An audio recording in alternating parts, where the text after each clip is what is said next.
Dhanya, Ukraine Russia സംഘർഷം അതിൻ്റെ വ്യാപ്തി ഇപ്പോൾ വർദ്ധിച്ചുകൊണ്ടിരിക്കുകയാണ്. കാരണം റഷ്യ നാറ്റോ സഖ്യരാജ്യമായ പോളണ്ടിനെ ലക്ഷ്യമിട്ട് അവിടേക്ക് ഡ്രോൺ അയക്കുന്നു. പോളണ്ട് അതിനെ നിർവീര്യമാക്കി എന്നുള്ളത് വേറൊരു സാഹചര്യം. പക്ഷേ ഇപ്പോൾ യുദ്ധം അത് നാറ്റോയും റഷ്യയുമായി നടത്തുന്ന രീതിയിലേക്ക് കാര്യങ്ങൾ എത്തുന്നു എന്നുള്ള സൂചനകൾ വരുന്നു. കാരണം നാറ്റോ സഖ്യരാജ്യങ്ങളെല്ലാം ചേർന്ന് ഏതാണ്ട് 10,000-ഓളം സൈനികരെ ഉക്രൈനിലേക്ക് അയക്കുന്നു. അപ്പോൾ വലിയ രീതിയിലുള്ളൊരു യുദ്ധസമാനമായ സാഹചര്യം നിലവിലുണ്ട്. അത് വലിയൊരു യുദ്ധത്തിലേക്ക് വഴിമാറിയേക്കും എന്നുള്ള സൂചനയുണ്ട്. പക്ഷേ ഇപ്പോൾ പോളണ്ടാണ് ഏറ്റവും വലിയ ഒരു ഭീഷണി നേരിടുന്നതെന്ന് പറയാം. റഷ്യ പോളണ്ടിനെ കൃത്യമായി ലക്ഷ്യമിടാൻ പ്രത്യേകിച്ച് എന്തെങ്കിലും കാരണമുണ്ടോ? പോളണ്ടിനെ കുറിച്ച് ഒരു അക്ഷരം മിണ്ടരുത്. അത് ശരി. ഇതാണ് ശ്രീനിവാസൻ പറയുന്നത്. പക്ഷെ നമുക്ക് പോളണ്ടിനെ കുറിച്ച് മിണ്ടിയേ പറ്റൂ. കാരണം നമ്മുടെ ഒരുപാട് പിള്ളേർ ഇവിടെ നിന്ന് പണം, ലിവിങ് കോസ്റ്റും പൈസ കുറവ്, വിദ്യാഭ്യാസത്തിന് കുറവായതുകൊണ്ട് ഇവിടെ നിന്ന് പഠിക്കാനായിട്ട് ഒരുപാട് പേര് പോളണ്ടിനെ ആശ്രയിക്കുന്നുണ്ട്. പോളണ്ടിലേക്ക് ജോലിക്കും ഒക്കെ പോകുന്നുണ്ട്. അപ്പോൾ നമ്മുടെ ഇന്ത്യക്കാരുടെ കൂടി ഒരു ജീവിതം സേഫ് ആക്കണമല്ലോ. അപ്പൊ അവിടെ നടക്കുന്ന കാര്യങ്ങൾ കേരളത്തിലെ മാധ്യമങ്ങൾ ചിലപ്പോൾ പറയാൻ സാധ്യതയില്ല.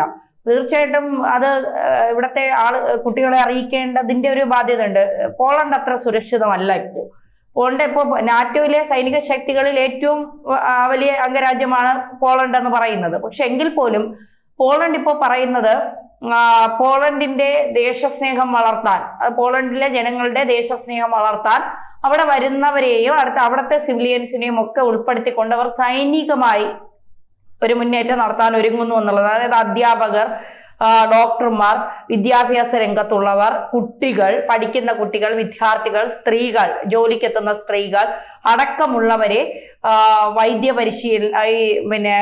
ആർമി പരിശീലനം നടത്താൻ, സൈനിക പരിശീലനം നടത്തണം എന്ന് നിർബന്ധിതമായി പോളണ്ട് പറയുകയാണ്. അത് പറയുന്നതിന് അവർ കാരണമെന്നായിട്ട് അവർ പറയുന്നത് നമ്മുടെ രാജ്യത്തെ നമ്മൾ തന്നെ സംരക്ഷിക്കണം. ആ ദേശസ്നേഹം, ഇപ്പൊ നിങ്ങൾ പുറത്തുനിന്ന് വന്നവരാണെങ്കിലും നിങ്ങൾ ഈ രാജ്യത്തുള്ളവരാണ്.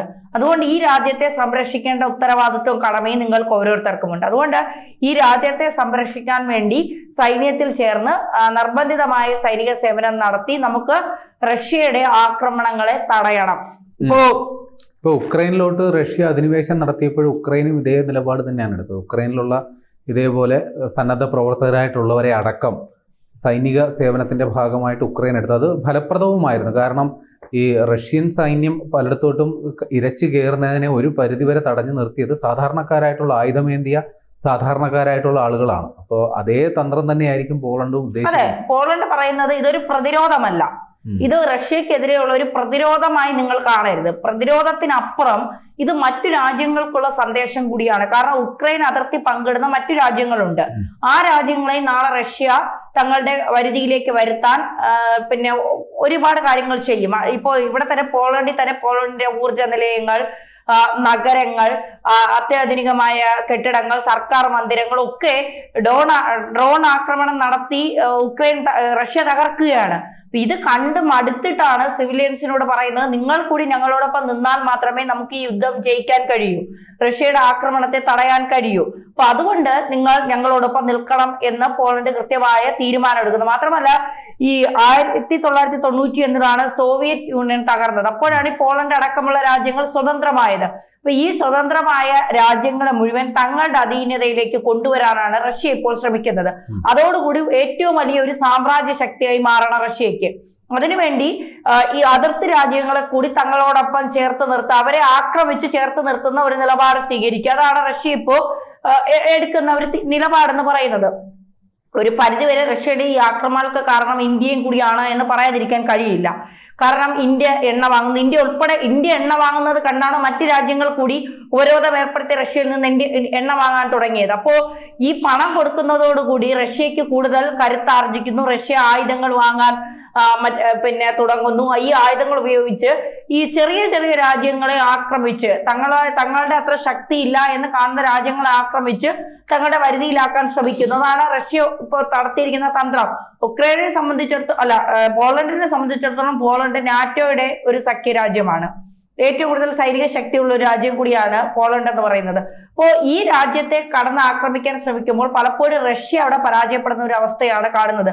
നമ്മൾ ചെറിയ രാജ്യമെന്ന് കരുതിയിരിക്കും, പക്ഷേ അവരുടെ സൈനിക ശക്തി എന്ന് പറയുന്നത് അവരുടെ സിവിലിയൻസും കൂടി ചേരുമ്പോൾ ആ രാജ്യത്തെ സംരക്ഷിക്കാൻ അവർ ഏതറ്റം വരെ പോകാൻ മടിക്കില്ല എന്നുള്ളതാണ് നമ്മൾ ഇതിൽ നിന്ന് മനസ്സിലാക്കുന്നത്. മാത്രമല്ല ഇതിനു പുറമെ റഷ്യ അടുത്ത് ലക്ഷ്യം വെക്കുന്നത് ബാൾട്ടിക് രാജ്യങ്ങളാണ്. ബാൾട്ടിക് രാജ്യങ്ങൾ എന്ന് പറയുന്നത് ബാൾട്ടിക് കടലിടുക്കിനോട് ചേർന്ന് കിടക്കുന്ന രാജ്യങ്ങളെയാണ് ബാൾട്ടിക് രാജ്യങ്ങൾ എന്ന് വിളിക്കുന്നത്. അപ്പോ ഈ ബാൾട്ടിക് രാജ്യങ്ങളായ എസ്റ്റോണിയ, ലാത്വിയ, ലിത്വാനിയ ഈ രാജ്യങ്ങളോടാണ് ഇനി ഈ രാജ്യങ്ങളെ കൂടി തങ്ങളോടൊപ്പം, പോളണ്ട് അടക്കമുള്ള ഈ രാജ്യങ്ങളെ കൂടി തങ്ങളോടൊപ്പം ചേർത്ത് നിർത്തുക എന്നുള്ളതാണ് ഈ റഷ്യ മുന്നോട്ട് വയ്ക്കുന്ന ഏറ്റവും വലിയ പ്രധാനപ്പെട്ട കാര്യം എന്ന് പറയുന്നത്. ഈ ബാൾട്ടിക് രാജ്യങ്ങള്, ഈ രാജ്യങ്ങളുടെ ഒരു പ്രത്യേകത എന്ന് വെച്ചാൽ ഈ രാജ്യങ്ങൾ വളരെ ചെറിയ രാജ്യങ്ങളാണ്, വലിയ വിസ്തീർണമൊന്നുമുള്ള രാജ്യങ്ങളല്ല, ജനസംഖ്യ കുറവായിരിക്കും.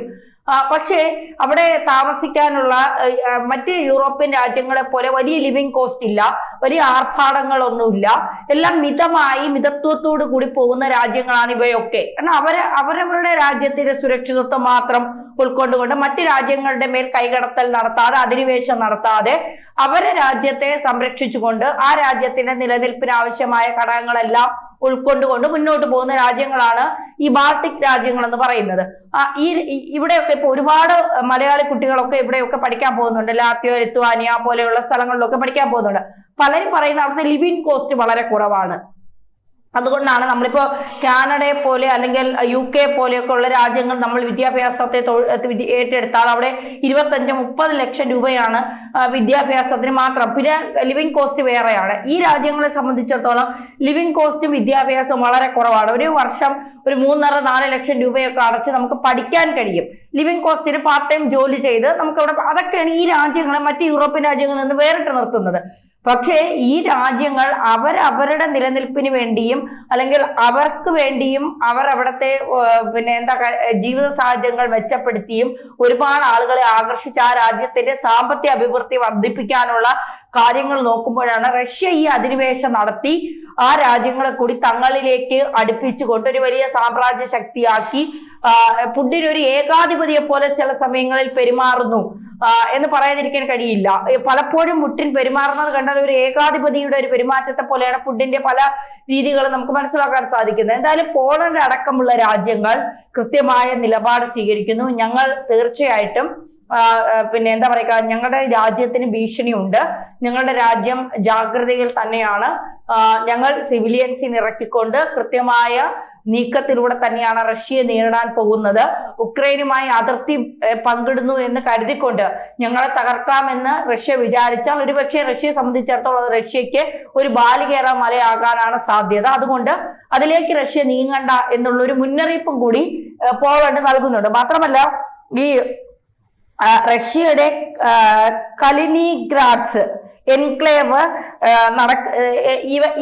ഇതിനടുത്താണ്, ഈ പോളണ്ടിനടുത്താണ് ഈ റഷ്യയുടെ ഈ കലിനിഗ്രാഡ് എൻക്ലേവ് എന്ന് പറയുന്ന ഇത് നടക്കുന്നത്. അതുകൊണ്ട് കൂടിയാണ് റഷ്യ ഇതിനെയൊക്കെ ചുറ്റി വളഞ്ഞ് ഈ പാമ്പ് ചുറ്റും പോലെ മുഴുവനും ഇങ്ങനെ ചുറ്റി തങ്ങളുടെ യിലേക്ക് കൊണ്ടുവരിക എന്നുള്ള ഒരു യുക്രൈനെ പോലും നാറ്റോയിൽ അംഗമാക്കണ്ട എന്ന് റഷ്യ വാശി പിടിക്കുന്ന എന്തിനാണ്? യുക്രൈനെ പോലും തങ്ങളുടെയിലേക്ക് വലിച്ചെടുക്കുക, യുക്രൈൻ എന്ന് പറയുന്ന ഒരു രാജ്യം വേണ്ട, അത് തങ്ങളിലേക്ക് കിടക്കട്ടെ എന്ന് പറഞ്ഞുകൊണ്ടാണ് റഷ്യ ഇത്രയും വലിയ ഈ ഒരു സംഭവങ്ങളൊക്കെ നടത്തുന്നത്. അപ്പോ പോളണ്ട് പറയുന്നത് ഞങ്ങൾ കൃത്യമായി മുന്നോട്ട് നീങ്ങുന്നുണ്ട്, ഞങ്ങളുടെ സിവിലിയൻസിനെയൊക്കെ അതിനെ പരിമപ്പെടുത്തി വച്ചിട്ടുണ്ട്.